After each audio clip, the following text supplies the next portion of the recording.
गुलेलबाज लड़का। रचनाकार भीष्म साहनी। आवाज़ सविता दहिया। छठी कक्षा में पढ़ते समय मेरे तरह तरह के सहपाठी थे। एक हरबंस नाम का लड़का था जिसके सब काम अनूठे हुआ करते थे। उसे जब सवाल समझ में नहीं आता तो शाही की दवात उठाकर पी जाता। उसे किसी ने कह रखा था कि काली शाही पीने से अक्ल तेज हो जाती है। मास्टर जी गुस्सा होकर उस पर हाथ उठाते तो बेहद ऊंची आवाज़ में चिल्लाने लगता, मार डाला, मास्टर जी ने मार डाला। वह इतनी ज़ोर से चिल्लाता कि आसपास की जमातों के उस्ताद बाहर निकल आते कि क्या हुआ है। मास्टर जी ठिठक कर हाथ नीचा कर लेते। यदि वह उसे पीटने लगते तो हरबंस सीधा उनसे चिपट जाता और ऊंची ऊंची आवाज़ में कहने लगता, अब की माफ़ कर दो जी, आप बादशाह हो जी, आप अकबर महान हो जी, आप सम्राट अशोक हो जी, आप माई बाप हो जी, दादा हो जी, परदादा हो जी। क्लास में लड़के हंसने लगते और मास्टर जी झेप कर उसे पीटना छोड़ देते। ऐसा था वह हरबंस। हर आए दिन बाग में से मेंढक पकड़ लाता और कहता कि हाथ पर मेंढक की चर्बी लगा लें तो मास्टर जी के बेंत का कोई असर नहीं होता। हाथ को पता ही नहीं चलता कि बेंत पड़ा है। एक दूसरा सहपाठी था, बोधराज। इससे हम सब डरते थे। जब वह चिकोटी काटता तो लगता जैसे सांप ने डस लिया है। बड़ा जालिम लड़का था। गली की नाली पर जब बर्रे आकर बैठते तो नंगे हाथ से वह बर्रे पकड़कर उसका डंक निकाल लेता और फिर बर्रे की टांक में धागा बांधकर उसे पतंग की तरह उड़ाने की कोशिश करता। बाग में जाते तो फूल पर बैठी तितली को लपक कर पकड़ लेता और दूसरे क्षण उंगलियों के बीच मसल डालता। अगर मसलता नहीं तो फड़फड़ाती तितली में पिन घोंसकर उसे अपनी कापी में टांक लेता। उसके बारे में कहा जाता था कि अगर बोधराज को बिच्छू काट ले तो स्वयं बिच्छू मर जाता है। बोधराज का खून इतना कड़वा है कि उसे कुछ भी महसूस नहीं होता।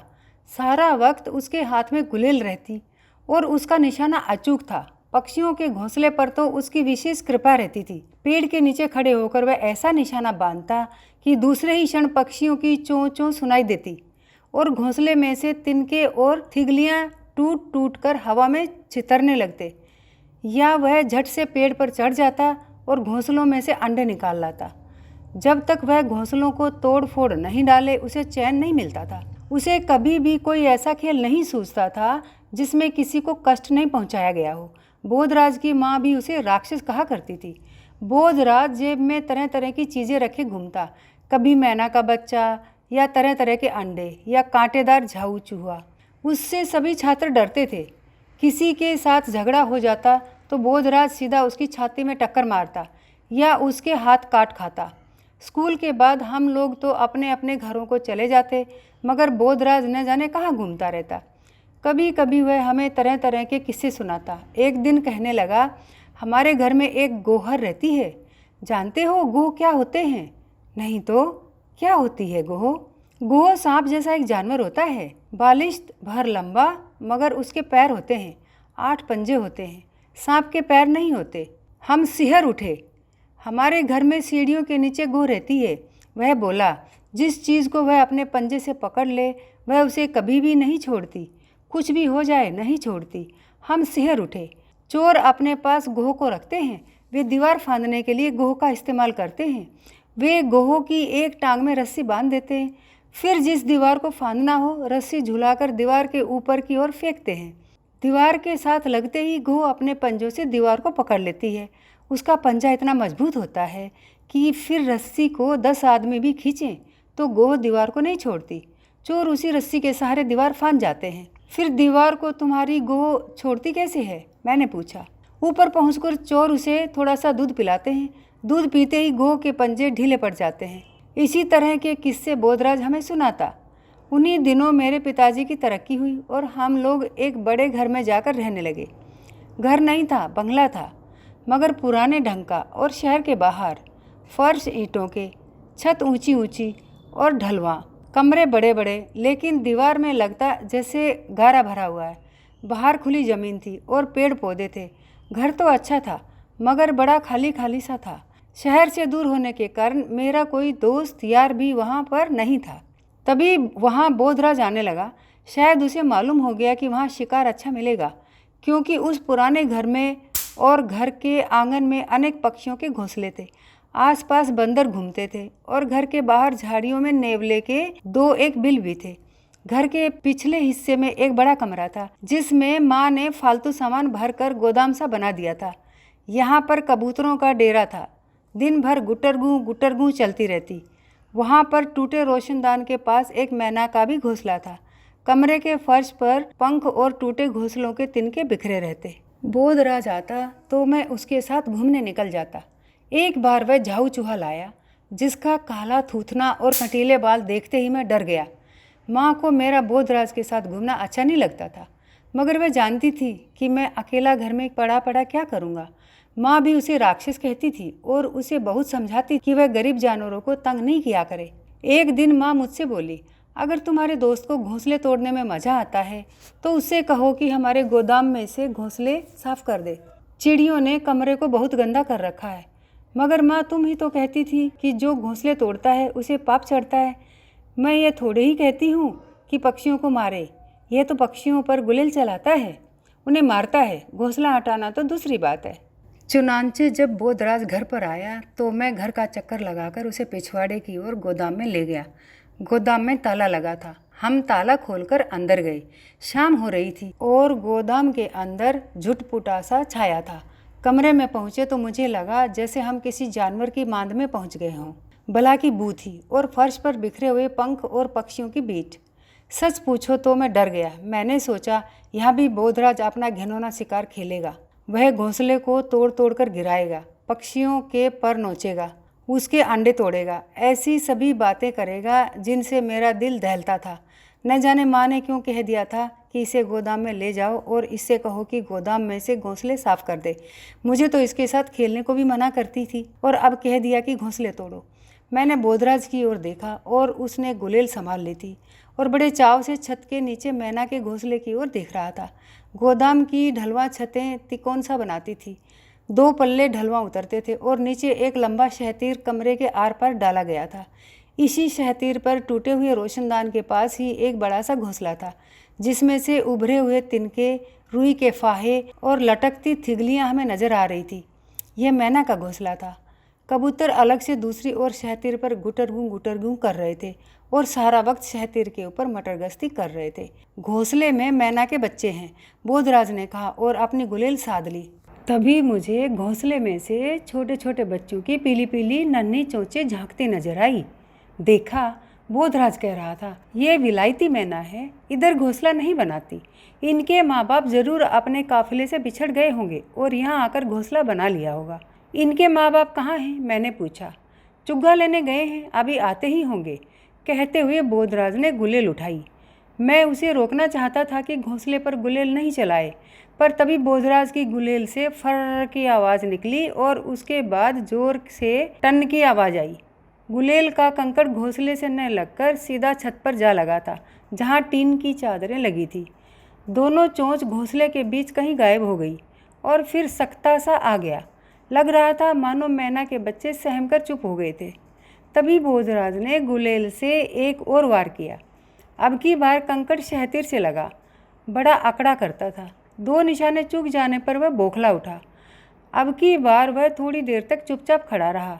जिस वक्त मैना के बच्चों ने चोंच फिर से उठाई और घोंसले के बाहर झाँक कर देखने लगे, उसी समय बोधराज ने तीसरा वार किया। अब की कंकड़ घोंसले के किनारे पर लगा।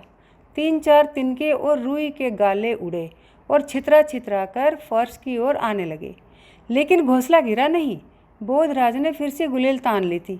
तभी कमरे में एक भयानक सा साया डोल गया।